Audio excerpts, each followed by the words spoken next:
పాల్వాయి హరీష్ రావు గారు వ్యక్తం చేసినటువంటి వారి యొక్క అనుమానాలను నివృత్తి చేయడం కోసం అధ్యక్ష, ప్రస్తుత ప్రభుత్వం ఇప్పటి వరకు 829 కోట్ల 12 లక్షల రూపాయలను రిలీజ్ చేయడం జరిగింది అధ్యక్ష.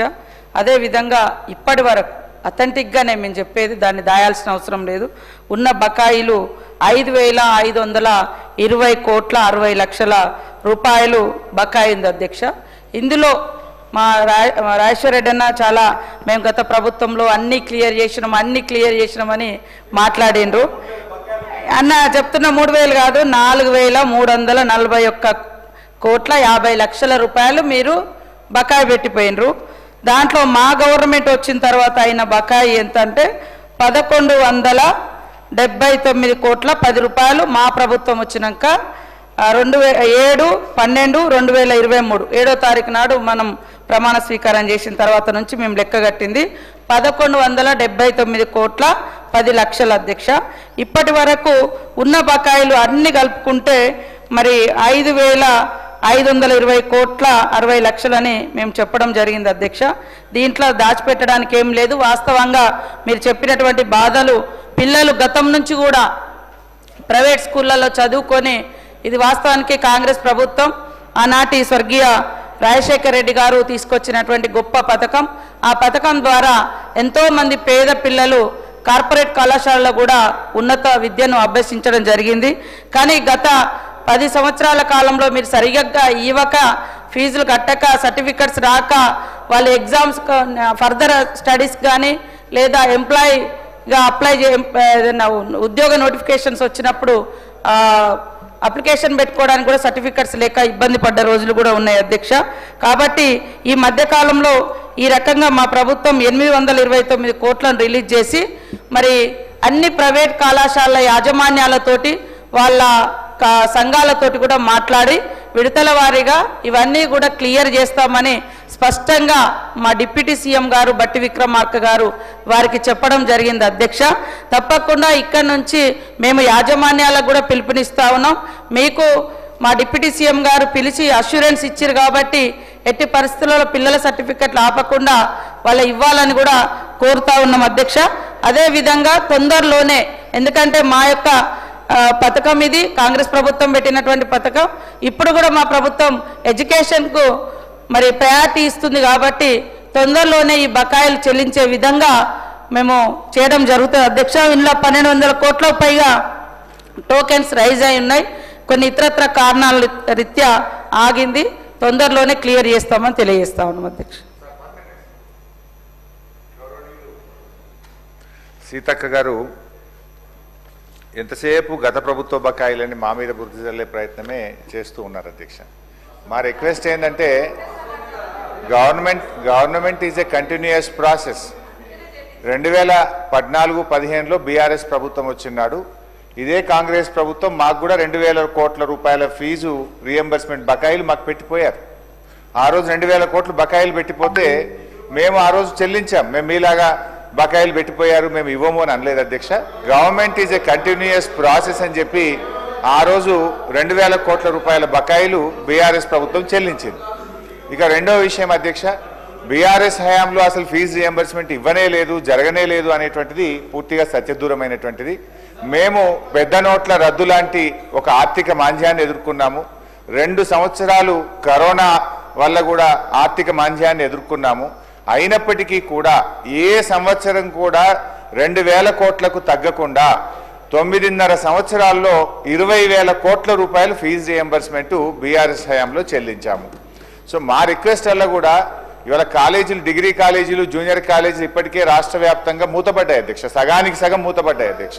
వాళ్ళకి ఏమవుతుందంటే అధ్యక్ష, కరెంట్ బిల్ కట్టకపోతే కట్ అయిపోతుంది, మున్సిపల్ ట్యాక్స్ కట్టకపోతే కట్ అయిపోతుంది, వాటర్ బిల్లు కట్టాల్సిందే, ఉద్యోగులకు జీతాలు ఇవ్వాల్సిందే.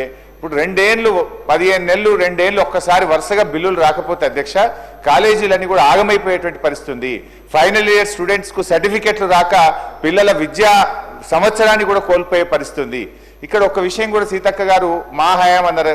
యాక్చువల్లీ నేను కూడా ఫైనాన్స్ మినిస్టర్గా పనిచేసిన అధ్యక్ష. మాకేముంటుండే అంటే అధ్యక్ష, ఈ రైతు బంధు జూన్ జూలైలో ఒక 7,000 కోట్లు ఇచ్చేవాళ్ళం. నవంబర్ డిసెంబర్లో 2వ విడత రైతు బంధు 7,000 కోట్లు ఇచ్చేవాళ్ళం. ఎప్పుడైనా నేను కూడా డిసెంబర్లో మీటింగ్ పెట్టి జనవరి, ఫిబ్రవరి, మార్చ్ ఈ 3 నెలల్లో ఫీజు రియంబర్స్మెంట్ ఇచ్చేవాళ్ళం. ఎందుకంటే 2 సార్లు రైతు బంధు పోయినప్పుడు ఫైనాన్స్ మీద కొంత ఒత్తిడి ఉండేది. 2వ విడత రైతు బంధు అయిపోయిన తర్వాత జనవరి, ఫిబ్రవరి, మార్చి నెలల్లో ఎప్పుడైనా ఫీజు రియంబర్స్మెంట్ ఇద్దాం. మీరు వచ్చారు, అప్పుడు ఎగ్జాక్ట్గా అదే టైంలో మీ గవర్నమెంట్ వచ్చింది. కానీ పోయిన జనవరి, ఫిబ్రవరి, మార్చిలో ₹1 కూడా ఇవ్వకపోవడం వల్ల ఇవాళ ఇది పేరుకుపోయిన పరిస్థితి ఏర్పడ్డది. సో నేను అనేది ఒకరి మీద ఒకరు చేయడం కాదు, కానీ విద్యార్థుల భవిష్యత్తు, లక్షలాది మంది విద్యార్థుల భవిష్యత్తును దృష్టిలో పెట్టుకొని, కాలేజీలను భవిష్యత్తును దృష్టిలో పెట్టుకొని దయచేసి ఈ జనవరి, ఫిబ్రవరి, ఇప్పుడు ఈ మార్చి నెలాఖరులో ఉన్నాం కనుక ఈ ఒక 2000 కోట్లన్నా మినిమం వెంటనే ఇవ్వగలిగితేనే ఆ కాలేజీలు, ఆ పిల్లలు బయటపడే పరిస్థితి ఉంది. అధ్యక్ష, మన సీతక్క గారు ఒక 800 కోట్లు ఇచ్చామన్నారు. ఇవన్నీ కూడా కేంద్ర ప్రభుత్వం నుంచి ఎస్సీ ఎస్టీ కాంపోనెంట్ కింద ఢిల్లీ నుంచి ఏవైతే డబ్బులు వచ్చినాయో అంతవరకు పాస్ ఆన్ చేసిండ్రు. రాష్ట్ర ప్రభుత్వం నుంచి మాత్రం నిధులు విడుదల చేయడం లేదు. మీరు బడ్జెట్లో పెట్టారు, మొన్న బడ్జెట్లో పెట్టిందన్న ఈ మార్చి 31 లోపు తప్పకుండా విడుదల చేసి ఆ విద్యార్థుల భవిష్యత్తును, కాలేజీల భవిష్యత్తును కాపాడాలని మీ ద్వారా ప్రభుత్వాన్ని కోరుతున్నాం. గౌరవ మంత్రి కాలేజీ యాజమాన్యాలతోటి ఆల్రెడీ మా డిప్యూటీ సీఎం గారు మాట్లాడి మీకు దశల వారీగా ఇవ్వడం జరుగుతుందని వారికి హామీ ఇవ్వడం జరిగింది అధ్యక్ష. ఎవరి సర్టిఫికెట్లు కూడా ఆపొద్దని కూడా వారు ఆదేశించడం జరిగింది అధ్యక్ష. అదేవిధంగా కున్నంనేని సాంబశివరావు గారు పర్ఫెక్ట్గా ఏ టైంలోపు మీరు ఇవన్నీ ఏ వాయిదాల పద్ధతిలో ఏ కాలేజీలకు చెల్లిస్తారని అడగడం జరిగింది. తప్పకుండా దశల వారీగానే వాళ్ళను సంతృప్తిపరిచే విధంగా యాజమాన్యాలకు చెప్పడం జరిగింది. మాకు కూడా మేము వచ్చి రాగానే మరి అప్పులే కాకుండా 21,000 కోట్ల రూపాయలు ఒక రైతు రుణమాఫీకే అత్యధికంగా నిధులు కేటాయించడం మూలంగా కూడా మిగతా శాఖలకు కొద్దిగా బర్డెన్ పడ్డ మాట వాస్తవం. అది ఇప్పుడు రాబోయే కాలంలో అంతా బర్డెన్ ఉండదు కాబట్టి ఖచ్చితంగా తొందరలోనే చెల్లిస్తాం. దాదాపుగా 1200 కోట్లకు పైగా టోకెన్స్ కూడా రైజ్ చేసి పెట్టడం జరిగింది అధ్యక్ష.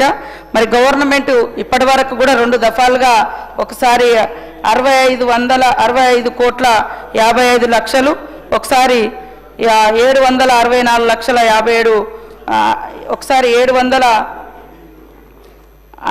కోట్ల 57 లక్షలు కూడా ఇవ్వడం జరిగింది అధ్యక్ష. కాబట్టి ఈరోజు మేము పెండింగ్ పెట్టాలని లేదా ఆపాలని, విద్యార్థులకు భారం కావాలని మాకు ఎట్టి పరిస్థితులు లేదు సార్. ఈరోజు విద్య అనేది మనకు ఎంతో అవసరం. అవే మన విద్యార్థులే నేటి మన మానవ వనరులు. కాబట్టి ఖచ్చితంగా అవన్నీ క్లియర్ చేసే ప్రయత్నంలోనే కొద్దిగా డిలే అయింది. అందులో కూడా మీరు పెట్టినే మళ్ళీ మీరు పెట్టిరని అంటారు. అరే మీరు చేస్తేనేమో గొప్పగా చెప్పాలంటారు, మీ తప్పులు అడుగుతూనేమో అడగొద్దు అంటారు. అరే మేము కూడా కడుతున్నాం, మేము కట్టలేదు అంటే కదా మీరు బాధపడాలి. ఇది విద్యార్థులది, ఇది విద్యార్థుల కోసం కాబట్టి అందుకనే బాధ్యత ఉన్నటువంటి నాయకుడిగా మా డిప్యూటీ సీఎం గారు పిలిచి వాళ్ళతో మాట్లాడి మా సిచ్యువేషన్ ఇది ఉందయ్యా, మీరు విద్యార్థులను ఇబ్బంది పెట్టకండి అని వాళ్ళతో మీటింగ్ పెట్టడం జరిగింది. వాళ్ళకు అష్యూరెన్స్ ఇవ్వడం జరిగింది.